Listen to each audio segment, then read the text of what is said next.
आज हम पढ़ने जा रहे हैं पाठ 5 चिट्ठियों की अनूठी दुनिया, जिसके लेखक अरविंद सिंह हैं। चिट्ठियों से आप और मैं हम सब परिचित हैं, लेकिन ये चिट्ठियाँ शुरू कैसे हुई? हम यदि इसकी ओर देखें तो हम पाते हैं कि बहुत समय पहले, क्योंकि हमारा इतिहास, भारत का इतिहास 5000 वर्ष से भी अधिक पुराना है।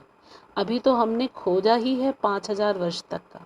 अगर हम और खुदाई करें तो हमें 10,000 15,000 यानी दुनिया की सबसे पुरानी सभ्यता के रूप में भी आज हम स्थापित हो सकते हैं। लेकिन वो अभी खुदाई इतनी पहुंची नहीं उतनी नीचे तक कि और अधिक जानकारियाँ मिले। तो हमारा इतिहास काफ़ी पुराना है और उस इतिहास के अनुसार चिट्ठियाँ जो थी वो तो काफ़ी बाद में आई। तो हम जानते हैं कि जो राजा महाराजा होते थे वो क्या करते थे, वो कबूतरों को पर का प्रयोग करते थे संदेश जो है एक स्थान से दूसरे स्थान पहुंचाने के लिए। कबूतर को क्या करते थे, कबूतर के पैर में चिट्ठी बांध दी जाती थी। जो भी संदेश पहुंचाना हो उसको उस कागज़ में बांध कर, कागज़ या पत्तों पे या किसी अन्य माध्यम उस साधन पे, कागज़ का तो उतना ज़्यादा प्रयोग नहीं होता था। तो पत्ते हैं या दूसरे ताम्रपत्र होता था, जो एक तरह का पत्ता होता था जिस पे लिखते थे। ऐसी चीज़ों पर, कपड़ों पर, ये लोग कपड़ों पर ज़्यादा लिखते थे, तो उस पर लिखकर उसको क्या करते थे, कबूतर के पैर में बांध देते थे। फिर कबूतर ट्रेंड होता था, प्रशिक्षित होता था और वो उसको गंतव्य पर वो जाकर उसको बैठ जाता जहाँ पर उसको देना हो चिट्ठी। फिर वहाँ से वो चिट्ठी ले लेते थे, पत्र ले लेते थे, पढ़ लेते थे और जो भी है उसका संदेश वापस भी भेजते थे। तो राजा जो थे, संधि के लिए पत्र या हमले के लिए पत्र, ये सारा जो है पत्र कबूतरों के माध्यम से पहुंचाते थे। हम अभी हाल ही में हम रामायण सीरियल देख रहे थे, उसमें आपने देखा होगा कि जब सीता जी का स्वयंवर होता है, उस स्वयंवर में श्री राम जी, विश्वामित्र, लक्ष्मण भी शामिल होते हैं जनक जी के राजसभा में। तो उसमें यह था कि जब श्री राम शिव जी का धनुष तोड़ देते हैं तो ये पक्का हो जाता है कि सीता माता श्री राम को वर के रूप में चुनेगी। तो जब स्वयंवर होना है तो वर के पिता का होना ज़रूरी है, उनका जो है उन आशीर्वाद लेना होता है, अनुमति लेनी होती है। तो उसके लिए भी जनक ने दूत भेजा। दूत ऐसे तो नहीं चला जाता, वो दूत को, समाचार को उसमें पत्रक में लिखा, कपड़े में लिखा और उसको दूत को दिया और दूत उसको जल्दी पहुंचाने के लिए घोड़े पे बैठकर बहुत तेजी से अयोध्या गया। आपने देखा होगा। तो ये भी एक तरीका था उस समय संदेश एक स्थान से दूसरे स्थान पहुंचाने का। बहुत सरल सा उदाहरण था। ऐसे ही राजा महाराजा राजा महाराजाओं को संदेश मिलता था और राजा महाराजा संदेश देते थे। लेकिन जब हमारे यहाँ अंग्रेज आए तो अंग्रेजों ने पोस्टल डिपार्टमेंट, है ना, डाक सेवा, पोस्टल सर्विस शुरू की, डाक सेवा शुरू की। इसके अंतर्गत फिर चिट्ठी का प्रचलन हमारे देश में शुरू हुआ। इससे हमको ये फ़ायदा हो गया कि हम अपने मन की सारी बात किसी भी व्यक्ति को दिखाए बगैर चिट्ठी के अंदर बंद करके उसको अच्छी तरह से चिपका कर हम पर्टिकुलर किसी डिब्बे में डाल देते थे और वो गंतव्य तक एक महीने में पहुंच जाती थी। उसके बाद वहाँ से भी पूरा संदेश हमको महीना, एक आध महीने के में बहुत ही कम दाम में पहुंचा जाता। इस तरह से प्रत्येक जनसाधारण जो है इस चिट्ठी को बहुत अधिक पसंद करने लगा और अपने अपने बंधुओं के पास अपनी बात पहुंचाने लगा। तो ये यहाँ से हमारी ऐसी चिट्ठियों की जो परंपरा है शुरू हुई। आइए देखते हैं लेखक ने इस पाठ के अंतर्गत चिट्ठियों के बारे में क्या कहा है। चिट्ठियों की अनूठी दुनिया। पत्रों की दुनिया भी अजीबोगरीब है और उसकी उपयोगिता हमेशा से बनी रही है। पत्र जो काम कर सकते हैं वह संचार का आधुनिकतम साधन नहीं कर सकता है। अब यहाँ पर यह बताने का प्रयास कर रहे हैं लेखक कि जो चिट्ठी पत्री शुरू हुई थी, जिससे जनसामान्य पूरा भारत जो है एक दूसरे से जुड़ गया था, न सिर्फ भारत में जबकि विदेशों में भी हमने अपनी चिट्ठियां पहुंचाई हैं, है ना। तो इससे क्या था कि एक आत्मिक और भावनात्मक रिश्ता जुड़ता जा रहा था अपने बंधुओं से, जो कि काफ़ी दूर अलग अलग थे। तो जो पत्र काम कर सकता है, आज संचार के अनेक साधन हैं। आज आधुनिक युग है, इसमें हमारे पास टेलीफोन के आविष्कार के साथ ही संचार के साधनों की बाढ़ आ गई और आधुनिकतम युग में बहुत संचार के साधन हैं, लेकिन वह संचार का आधुनिकतम साधन भी लेखक बता रहे हैं कि पत्र जो काम कर सकता है वो नहीं कर सकता। पत्र जैसा संतोष फ़ोन या एसएमएस का संदेश कहाँ दे सकता है। फ़ोन में बात करते हैं तो हमारे पास एक लिमिटेड, जो हम चार्ज किए होते हैं अपने फ़ोन को, तो एक लिमिट होती है हमारी कि हमारे पास इतना डेटा है, उस आधार पर हम इतनी बात कर सकते हैं। लेकिन पत्र असीमित है, हम जितना चाहे उस पर अपने मन भर के संदेश लिख सकते हैं। यही यह फ़र्क होता है आधुनिकतम जो संचार के साधन हैं और पत्र में, है ना। इसलिए पत्र जैसा संतोष फ़ोन या एसएमएस नहीं दे सकते, ऐसा लेखक कहते हैं। पत्र एक नया सिलसिला शुरू करते हैं और राजनीति, साहित्य तथा कला के क्षेत्रों में तमाम विवाद और नई घटनाओं की जड़ भी पत्र ही होते हैं। तो पत्र एक नया सिलसिला शुरू करते हैं, क्या करते हैं, राजनीतिक, साहित्य तक क्षेत्र में तमाम विवाद और नई घटना की जड़ भी पत्र। जितने विवाद होते हैं राजनीतिक क्षेत्र में, संस्कृति के क्षेत्र में, विवाद का मतलब क्या होता है, तर्क वितर्क, ये सही है वो गलत है, ये सारा जो है पत्र के माध्यम से ही होता है। दुनिया का तमाम साहित्य पत्रों पर केंद्रित है, जितने साहित्य हैं सब पत्रों पर केंद्रित है और मानव सभ्यता के विकास में इन पत्रों की अनूठी भूमिका निभाई है।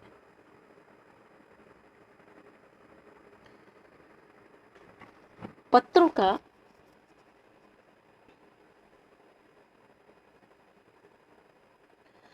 का भाव सब जगह एक सा है, भले ही उसका नाम अलग अलग हो। पत्र को उर्दू में खत, संस्कृत में पत्र, कन्नड़ में कागद, तेलुगु में उत्तरम, जाबू और तेलुगु में उत्तरम, जाबू और लेख तीनों बोलते हैं तथा तमिल में कड़िद कहा जाता है। पत्रों को सहेज कर रखते हैं, इसमें किसी को कोई संदेह नहीं है। हम पत्र क्या है, कितनी पुरानी पत्र हम अपने पास सहेज कर रखते हैं और जब भी समय मिलता है हम उसको निकाल कर पढ़ सकते हैं, है ना। जो कि एसएमएस जो होता है या फिर टेलीफोन से नहीं हो सकता है। इसमें किसी को कोई संदेह नहीं है कि हर एक की अपनी पत्र लेखन कला है और हर एक पत्रों का अपना एक दायरा यानी एक लिमिटेशन, जो सीमा होती है हर एक पत्र की होती है।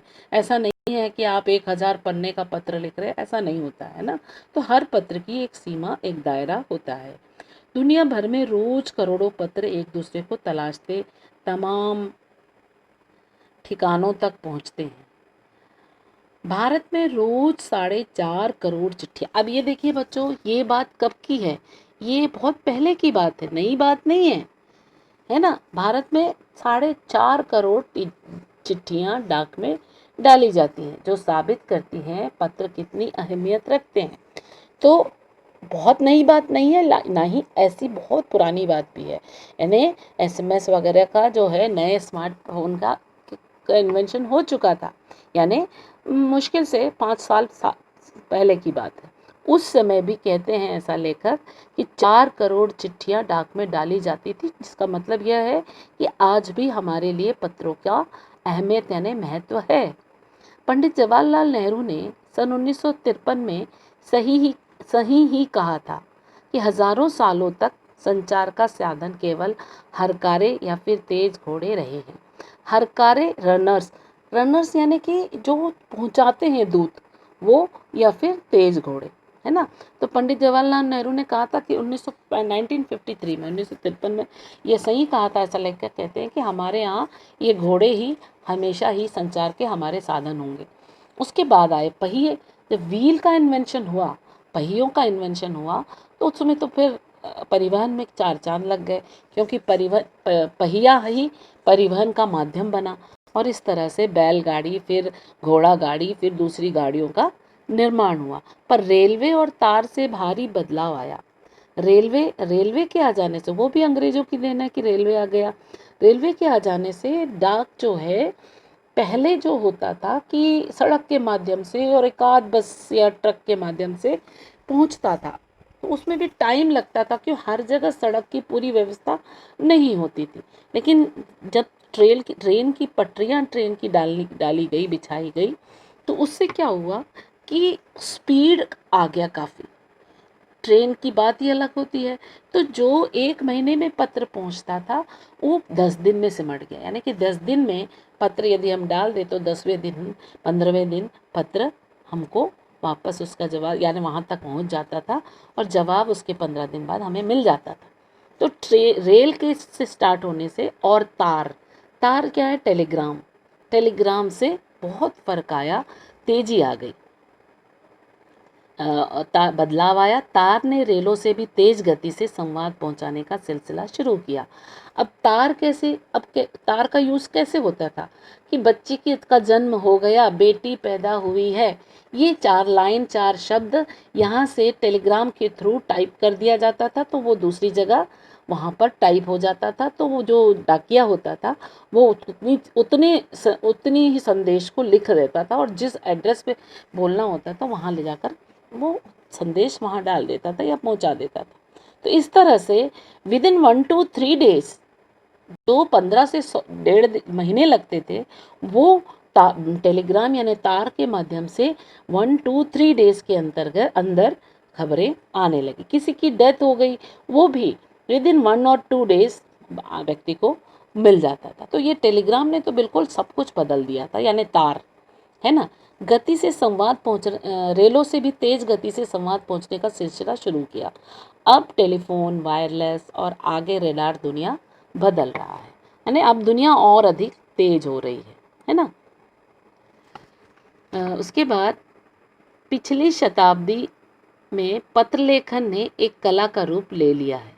पिछली शताब्दी का मैंने, यानी कि सेंचुरी, पिछला जो सेंचुरी था, उसमें जो है डाक व्यवस्था के सुधार के साथ पत्रों को सही दिशा देने के लिए विशेष प्रयास किए गए।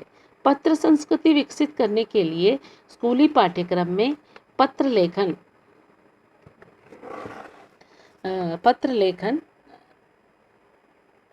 पाठ्यक्रम में पत्र लेखन का विषय भी शामिल किया गया। भारत ही नहीं, दुनिया के कई देशों में ये प्रयास चले, और विश्व डाक संघ ने अपनी ओर से भी काफ़ी प्रयास किए। विश्व डाक संघ की ओर से 16 वर्ष से कम आयु के बच्चों के लिए पत्र लेखन प्रतियोगिता, यानी कि स्कूलों में प्रतियोगिताएं आयोजित की जाने लगी, ताकि बच्चे पत्रों के बारे में समझे। स्कूलों के पाठ्यक्रम में पत्र को शामिल किया गया, ताकि बच्चे पत्र लिखना समझ सके कि पत्र कैसे लिखते हैं, उनको सिखाया गया, है ना।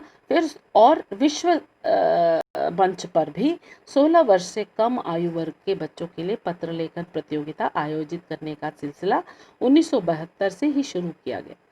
यह सही है कि खास तौर पर बड़े शहरों और महानगरों में संचार साधनों के तेज विकास तथा अन्य कारणों से पत्रों की आवाजाही प्रभावित हुई है। महानगरों में संचार के साधन का तेज विकास हुआ है, इसलिए क्या हुआ कि जैसे बॉम्बे है, दिल्ली है, यहाँ पर क्या है, लोगों के पास समय नहीं है, तो वो नए नए इजी चीज़ें देखते हैं, है ना। तो उनके पास जैसे स्मार्टफोन है, 2G 3G 4G 5G तक पहुंच गए, तो वो 5G को ही अपनाना चाहते हैं। क्यों?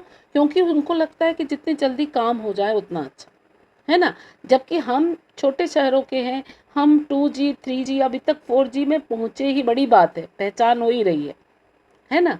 तो बहुत पूरी तरीके से हम उसको अपनाए नहीं है अभी। लेकिन बड़े शहरों में क्या है कि लोग उससे वो ज़्यादा से ज़्यादा उसको अपना रहे हैं, इसलिए जो है पत्रों की आवाजाही प्रभावित हुई है ना। कि जो हम, जैसे माने हमारा कोई रिलेटिव या मेरा बच्चा कोई दिल्ली में है, तो वो क्या करेगा, स्मार्टफ़ोन बड़ा ऐसा ले लेगा 5G, और मेरे को बोलेगा तो आप लैपटॉप में बैठिए, मैं आपको कॉल करता हूँ और उसको लाइव में देख रही हूँ। फिर चिट्ठी बेईमानी हो जाती है वहाँ पे, है ना। ये चीज़ें आने की वजह से पत्र प्रभावित हुए हैं, लेकिन ये चीज़ें शहरों तक और छोटे शहरों तक ही है। देहात में जो गाँवों में है, गाँव में संचार के साधन बहुत अच्छे नहीं है। जैसे मैं अपने गाँव जाती हूँ तो कुछ पर्टिकुलर जगह पर ही मुझे रेंज मिलता है, क्योंकि उसका एक कारण ये भी है, गाँव में पूरे हरे भरे पेड़ पौधे हैं, और उस पेड़ पौधों के बीच में जो है बहुत अच्छा रेंज नहीं मुझे मिल पाता। तो पर्टिकुलर किसी स्थान पर जाके मुझे खड़ा होना पड़ता, तब मुझे आवाज़ अच्छी आती, क्योंकि संचार के जो साधन जो उसके उसका जो टावर है वहाँ वो बहुत अच्छे से लगा नहीं है। उसका कारण क्या है? कारण ये है कि बहुत ज़्यादा उनके पास जो ग्राहक नहीं है वहाँ पर। तो जितने कम ग्राहक कम है तो वहाँ टावर उतना कम लगेगा, और उसकी वजह से क्या होता है कि लोगों को रेंज नहीं मिलता। रेंज नहीं मिलता है तो फिर अरे कौन इतना पीछे लगे, चलो चिट्ठी लगा। तो देहातों में इतनी अधिक सुविधा ना होने के कारण वहाँ आज भी चिट्ठियों का प्रचलन है। चिट्ठियों से ही देहाती दुनिया आज भी चिट्ठियों से ही चल रही है। फैक्स, ईमेल, टेलीफोन तथा मोबाइल ने चिट्ठियों की तेजी को रोका है। फैक्स क्या है बच्चों? फैक्स क्या होता है? जैसे टेलीग्राम का नया रूप है। टेलीग्राम जो था तो एक दो लाइन लिखता था। फैक्स जो है, यहाँ से आपने मान लीजिए एक पूरा पेज आपने आंसर लिख लिया, उस आंसर को आप कॉपी करके उसको एज इट इज़ भेज सकते हो, या फिर आप उस चीज़ को टाइप करके वैसे ही दूसरी जगह पहुंचा देते हो, सेम, उसमें कोई फ़र्क नहीं। वो फैक्स होता है। बहुत सुविधा हो गई। मेरा सिग्नेचर मैं फैक्स कर सकती हूँ तो लोगों को समझ जाए ये सिग्नेचर, ये चीज़ें हैं। और ईमेल, ईमेल में भी बहुत कुछ चिट्ठियों के जैसे ही हम लिख सकते हैं। टेलीफोन तथा मोबाइल ने चिट्ठियों की तेजी को रोका है, पर व्यापारिक डाक की संख्या लगातार बढ़ रही है। व्यापारिक डाक में क्या होता है कि ईमेल या दूसरी चीज़ें नहीं होती, लाइव होना चाहिए। लाइव भी मैंने सामने सामने नहीं, लाइव का मतलब होता है कि आप मुँह बोलिए। तो व्यापार में मुँह से बोला हुआ नहीं, उसके हाथ का होना चाहिए, ना कि ईमेल, ना कि फैक्स। हमें तो हाथ का चाहिए। अगर डीलिंग हो रही है तो हाथ से आपका लिखा हुआ हाथ का चाहिए, वो जो सबूत के रूप में हम। तो मान लो मैं यहाँ बैठी हूँ और मैं मान लो उज्जैन शहर से मुझे कुछ व्यापार करना है ना। तो उज्जैन शहर का कोई मान लो व्यापारी है, उस व्यापारी को मैं चिट्ठी लिखूंगी और अपना सिग्नेचर करूंगी और कॉन्ट्रैक्ट साइन करूंगी, उसको भेजूंगी। वो भी अपना कॉन्ट्रैक्ट का साइन करके मुझे वापस भेजेगा। इस तरह उसके पास और मेरे पास, दोनों के पास हाथ का लिखा हुआ कॉन्ट्रैक्ट साइन किया हुआ होगा।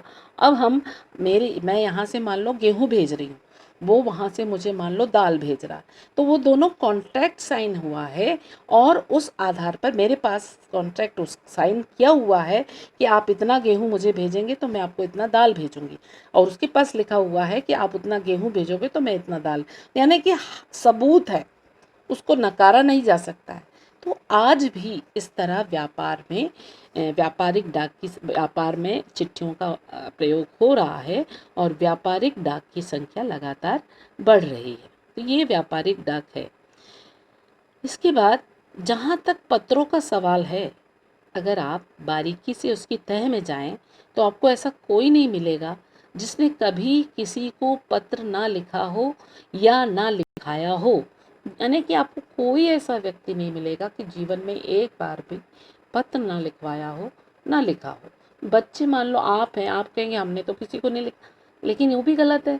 आप तो चौथी पाँचवीं से, फिफ्थ सिक्स्थ सेवन्थ से आप लिख रहे हो पत्र, आप अपने प्राचार्य को लिख रहे हो, आप अपने मित्र को सीख रहे हो ना। तो ऐसा कोई नहीं है जो पत्र से परिचित नहीं है। पत्रों का बेसब्री से जिसने इंतज़ार ना किया हो, हाँ ये ज़रूर है कि पत्रों का बेसब्री से इंतज़ार आज आज का जो जनरेशन है उन्होंने नहीं किया होगा।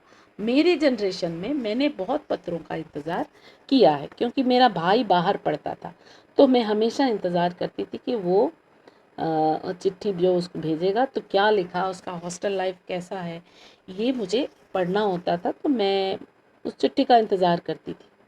तो वो ये मैंने इंतज़ार किया, मैंने सीखा, देख उस चीज़ को जिया है। लेकिन आप लोगों को आज जो जनरेशन है उसमें सिर्फ सीखा है, इंतज़ार नहीं किया है, क्योंकि चिट्ठी पत्री अब शहरों में बहुत कम है। हाँ, गाँव में ज़रूर चिट्ठी पत्री चलती है। हमारे सैनिक तो पत्रों का जिस उत्सुकता से इंतज़ार करते हैं, उसकी कोई मिसाल ही नहीं। सैनिक जो सीमा पर तैनात हैं, वो सैनिक आज भी चिट्ठी के भरोसे ही हैं, क्योंकि उनको स्मार्टफ़ोन रखना उनके लिए मना है। वो स्मार्टफ़ोन हमेशा अपने पास नहीं रख सकते हैं, सुरक्षा के लिहाज से उनके लिए ये मना है। वो अपने वहाँ पर जहाँ पर बॉर्डर पर जहाँ पर वो तैनात है, वहाँ पर वो यूज़ नहीं कर सकते जबकि ड्यूटी पे हों, है ना? तब उसमें ड्यूटी में वो पत्र यूज़ कर सकते हैं, खाली बैठे हैं या पहरा दे रहे हैं, आप पत्र पढ़ सकते हो, है ना?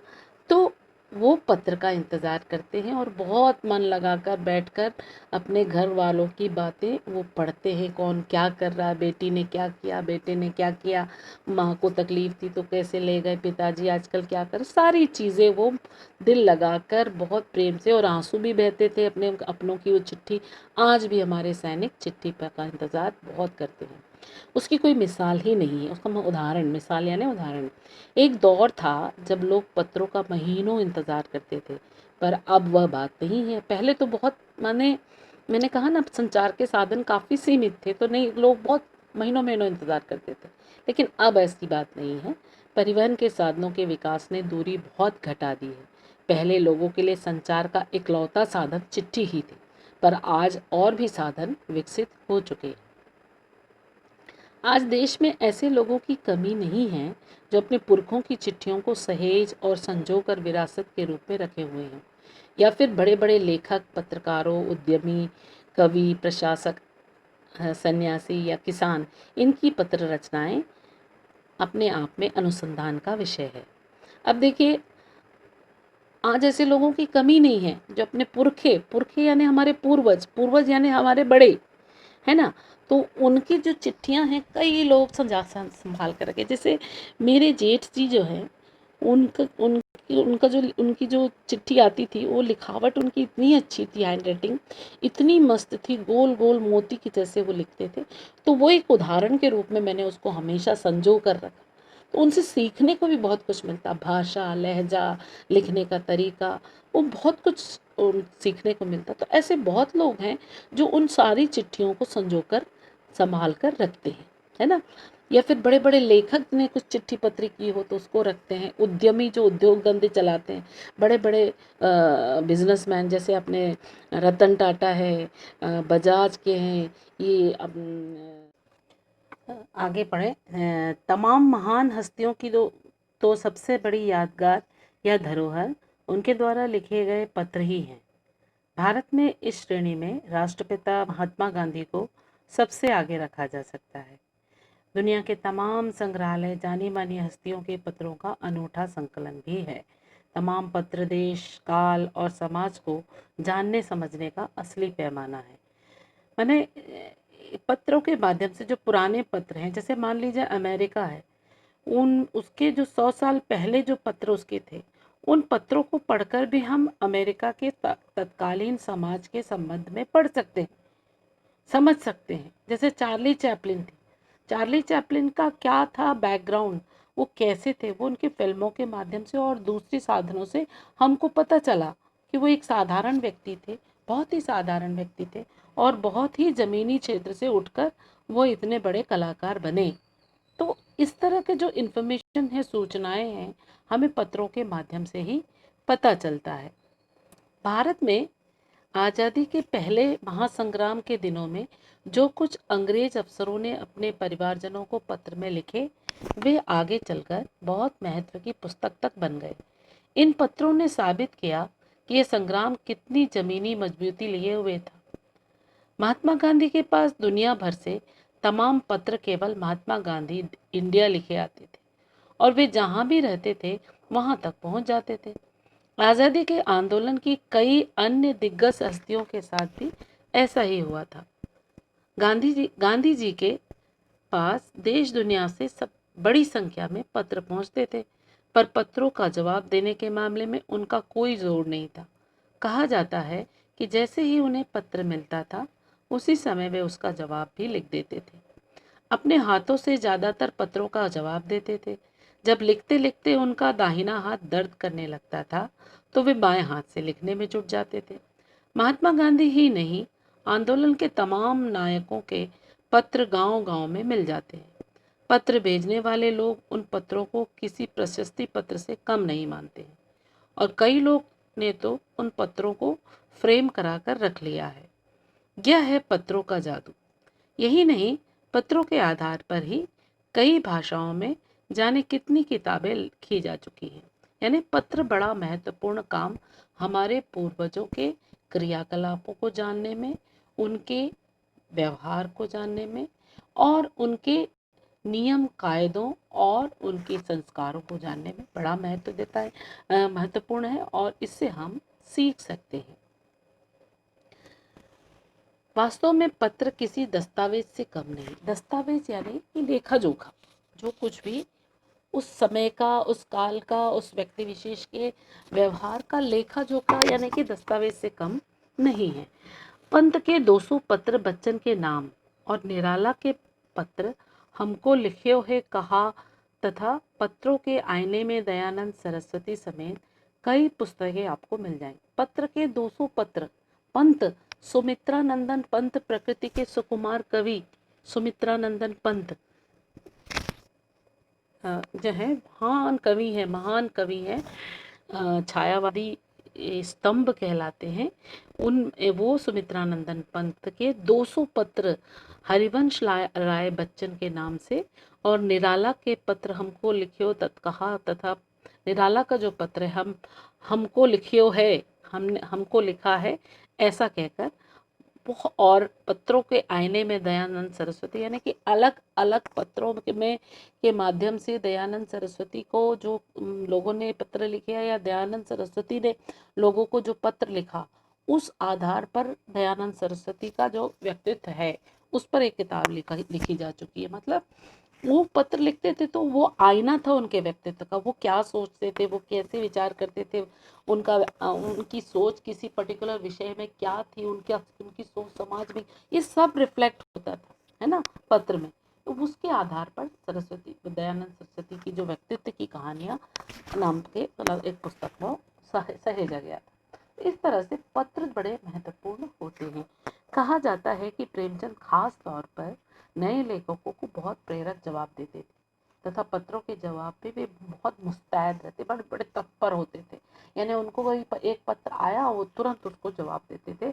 और जो नए लेखकों को वो पत्र लिखते थे प्रेमचंद, क्योंकि प्रेमचंद बड़े मंझे हुए कलाकार लेखक थे, तो जो नए लेखकों को पत्र लिखते थे तो उनको बहुत प्रेरणात्मक पत्र लिखते थे। यानी उनको जो है उससे वो सीख मिले, ऐसा वो पत्र लिखते थे।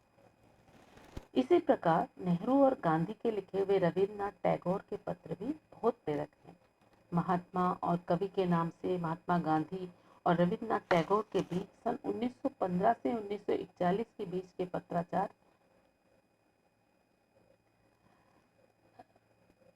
का संग्रह प्रकाशित हुआ है, जिसमें बहुत से नए तथ्यों और उनकी मनोदशा का लेखा जोखा मिलता है।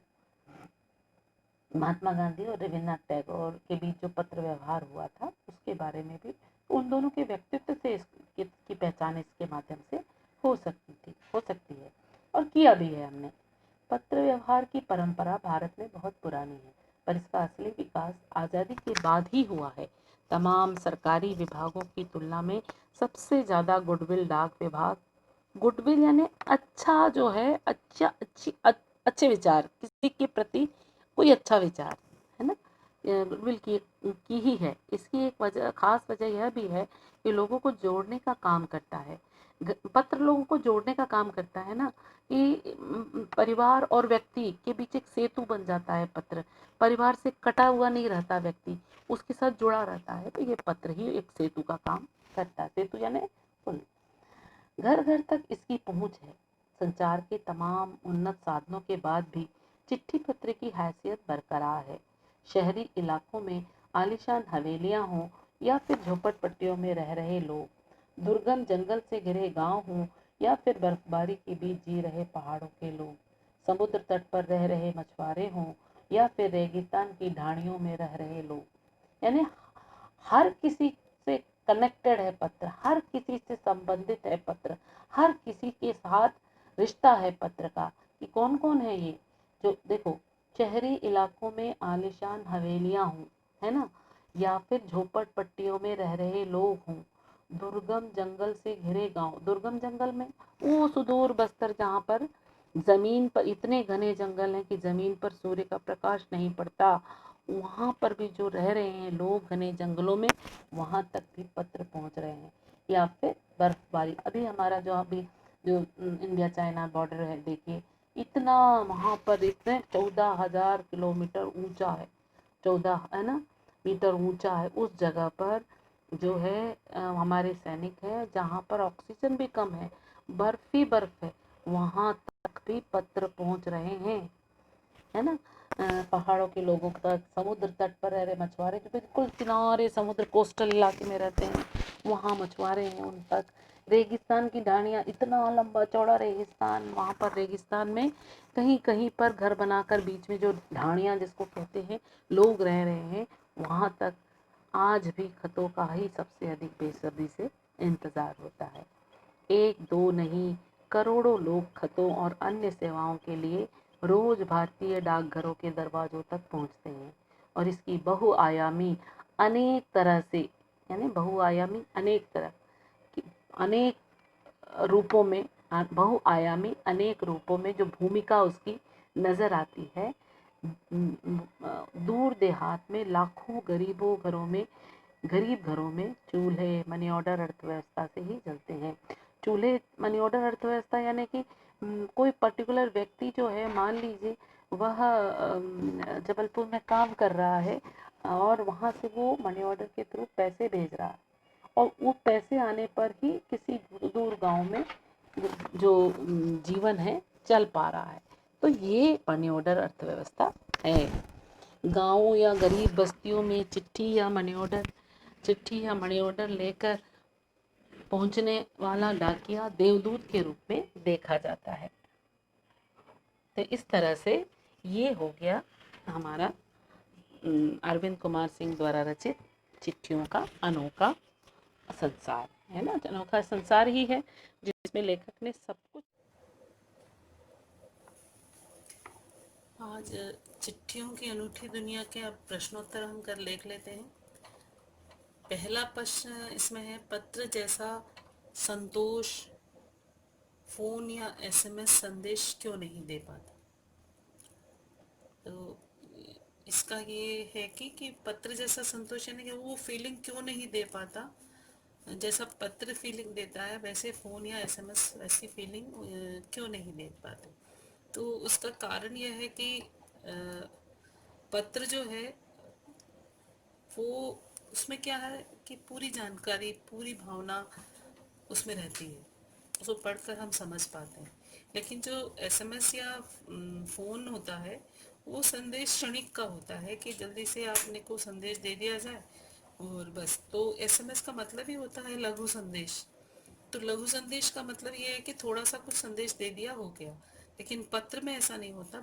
पत्र काफ़ी विस्तार से उस संबंधित समस्या का या संबंधित खबर की पूरी चर्चा उसमें होती है, जो कि बड़ी व्यक्ति बड़े इत्मीनान से बैठकर पढ़ सकता है, समझ सकता है, फील कर सकता है। इसलिए पत्र जैसा संतोष फ़ोन या एसएमएस से हमें नहीं मिल पाता। तो इसमें हम लिखेंगे, उत्तर ये होगा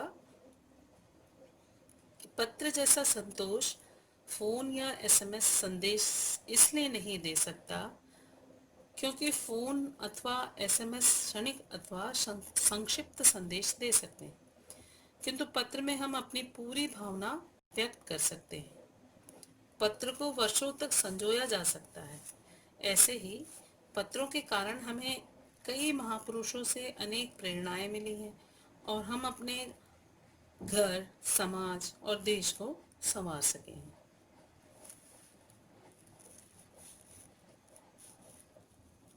देखिए, ये पूरा आपको दिख रहा होगा।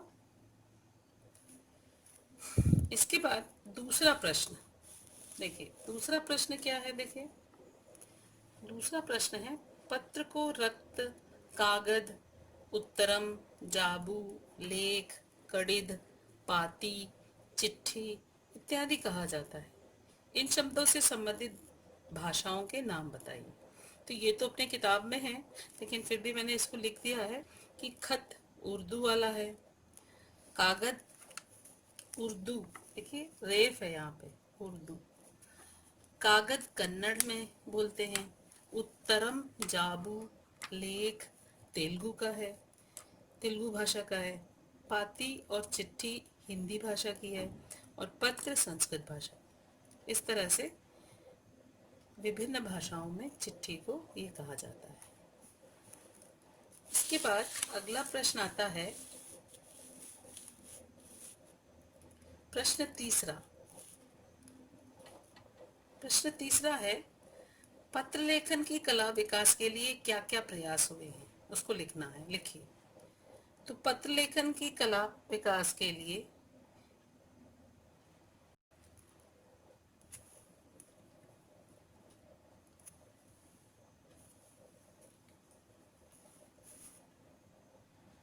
इस स्कूलों में पाठ्यक्रम में शामिल किया गया है इसको। डाक संघ की ओर से भी एक प्रतियोगिता आयोजित की गई थी, जो 16 साल की आयु के बच्चों के लिए, 16 साल से कम आयु के बच्चों के लिए प्रतियोगिता थी, जो कि 1972 में प्रारंभ किया गया था। तो यही हमको लिखना है। उत्तर लिखेंगे कि पत्र लेखन की कला के विकास के लिए इसे स्कूलों में पाठ्यक्रम में शामिल किया गया। विश्व डाक संघ की ओर से 16 वर्ष से कम आयु के बच्चे के लिए पत्र लेखन प्रतियोगिताएं आयोजित करने का कार्यक्रम 1972 से प्रारंभ किया गया। अब अगला प्रश्न है, अगला प्रश्न देखिए, पत्र धरोहर हैं क्या, है ना। धरोहर से संबंधित, यानी कि पत्र हमारे लिए एक विरासत की तरह है या उठाकर रखने वाली चीज है क्या।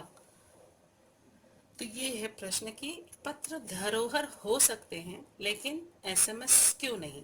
तर्क सहित अपने विचार व्यक्त करें। तो इसमें यह है कि पत्र धरोहर इसलिए हो सकते हैं क्योंकि पत्रों से हमें अपने पूर्वजों की, अपने पुरखों की, अपने से पहले की पीढ़ियों की जो जीवन दर्शन है उसके बारे में हमको बहुत कुछ पता चलता है। वो कैसे जीवन जीते थे, उनकी जो प्रेरणाएं उनसे क्या थी, उनकी जो व्यवस्थाएं कैसी थी, वो कैसा जीवन जीते थे, वो किसको महत्व देते थे, वो किसको महत्व नहीं देते थे, जीवन में क्या महत्वपूर्ण है क्या नहीं है, अनुभवों से उन्होंने जो लिखा या समझा, तो वो हमको समझने में आसानी होती है। तो ये पत्रों के माध्यम से, ये जैसे गांधी जी ने अपने जीवन के बहुत से अनुभव पत्रों में लिखे हैं, विवेकानंद जी ने अपने जीवन मूल्यों को अपने पत्रों में लिखे हैं कि उन्होंने कैसा अनुभव किया, अमेरिका गए तो वो कैसा अनुभव किए, भारत के अंदर उन्होंने कैसे अनुभव किया। ये सारी चीजें हमको पत्रों के माध्यम से ही पता चला। वो पत्र हमने धरोहर के रूप में हमने उसको उठा कर रखा। तो पत्रों को उठाकर रखा जा सकता है और हमने उसको रखा, लेकिन एसएमएस ऐसे धरोहर नहीं हो सकते हैं, है ना। एसएमएस का इतिहास भी इतना कोई पुराना नहीं है, तो और लेकिन है तो भी उसको ऐसे धरोहर के रूप में उठाकर नहीं रखा जा सकता है। वो कहीं ना कहीं लघु संदेश होते हैं और वो इतना महत्वपूर्ण नहीं होता है, इसलिए भी शायद हम लोग उसको उतना महत्वपूर्ण नहीं समझते। तो इसलिए पत्र धरोहर हो सकते हैं लेकिन एसएमएस नहीं। तो इसका उत्तर लिखेंगे, पत्र धरोहर हो सकते हैं, हमारे पास धरोहर के रूप में ये संग्रहित भी हैं। जैसे गांधी जी से संबंधित पत्र, विवेकानंद से संबंधित पत्र, इनके पत्रों के माध्यम से हम जीवन दर्शन से संबंधित अनेक महत्वपूर्ण तथ्यों को समझने में हमको सहायता मिली है। लेकिन ये एसएमएस से नहीं हो सकते क्योंकि ये लघु संदेश वाहक हैं, अर्थात बहुत छोटे वाक्यों के माध्यम से संदेश देते हैं। ऐसे में अपनी भावनाओं को कैसे व्यक्त किया जा सकता है। अतः एसएमएस धरोहर नहीं हो सकते, पत्र हो सकते हैं। ठीक है, बहुत ही सरल सिंपल वो है, इसमें आपको इतना ज़्यादा वो नहीं सोचना नहीं पड़ेगा, इसको समझ लीजिए और लिख लीजिए। ठीक है, अब एक आखिरी प्रश्न अपना रह गया है, क्या चिट्ठियों की जगह कभी फैक्स, ईमेल, टेलीफोन तथा मोबाइल ले सकते हैं। बहुत ही अच्छा प्रश्न है। इस प्रश्न को समझे पहले कि चिट्ठियों की जगह कैसे फैक्स ले सकता है, ईमेल ले सकता है, टेलीफोन या मोबाइल ले सकता है। जैसे जो फैक्स होता है वो मशीन लिखती है, ईमेल होता है वो मशीन टाइप होता है मशीन में, और उस टेलीफोन है हम अपनी भावनाएं मुंह से बोलकर अनाप शनाप कुछ भी सोच ले, बिना सोचे समझे हम बोल देते हैं। और मोबाइल और वो टेलीफोन एक ही है। लेकिन जब हम लिखते हैं कोई चीज़ तो काफ़ी सोच समझकर, डेप्थ ऑफ हार्ट जिसको कहते हैं, हृदय की गहराइयों से हम उस चीज़ को सोचते हैं, उसको समझते हैं, उसके बारे में चिंतन करते हैं और उसके बाद उसको लिखते हैं, है ना। ये हमारी माने लेखन की विशेषता है। तो यही हम करते हैं तो इसके माध्यम से यही हमारा लाभ होता है कि हम सोच समझकर उसको करते हैं, लिखते हैं। तो इसलिए चिट्ठियों की जगह कभी भी फैक्स, ईमेल अथवा टेलीफोन, मोबाइल नहीं ले सकते। ये आपको लिखना है, मैं अभी बोल देती हूँ इसको, आपको दिख रहा होगा ये। चलिए लिखते हैं। चिट्ठियों की जगह कभी फैक्स, ईमेल, टेलीफोन तथा मोबाइल नहीं ले सकते, क्योंकि फैक्स मशीन से ईमेल भी फैक्स मशीन से लिखते हैं, ईमेल भी मशीन से लिखते हैं, जबकि टेलीफोन और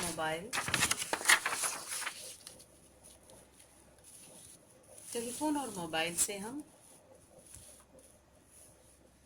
बात करते हैं। लेकिन चिट्ठियाँ ऐसी नहीं होती हैं, ये तो दिल की आवाज़ होती है, जिसे भावनाओं की स्याही से, दिल की कलम से लिखा जाता है। इसलिए इसका एहसास बहुत दिनों तक रहता है। चिट्ठियाँ मनुष्य के हृदय के करीब होते हैं। ठीक है, ये हो गया। इसके बाद पाठ्य पुस्तक में एक शब्द यानी प्रत्यय से बनने वाले शब्द चुनकर अपने को लिखना है। इसमें पहला है स्वाभाविक, दूसरा साहित्यिक, तीसरा व्यावसायिक, चौथा दैनिक, पांचवा प्राकृतिक। इसके अलावा सांस्कृतिक है और दूसरे 2-3 और हैं, उसको आप लोग और चूज करके लिख सकते हो।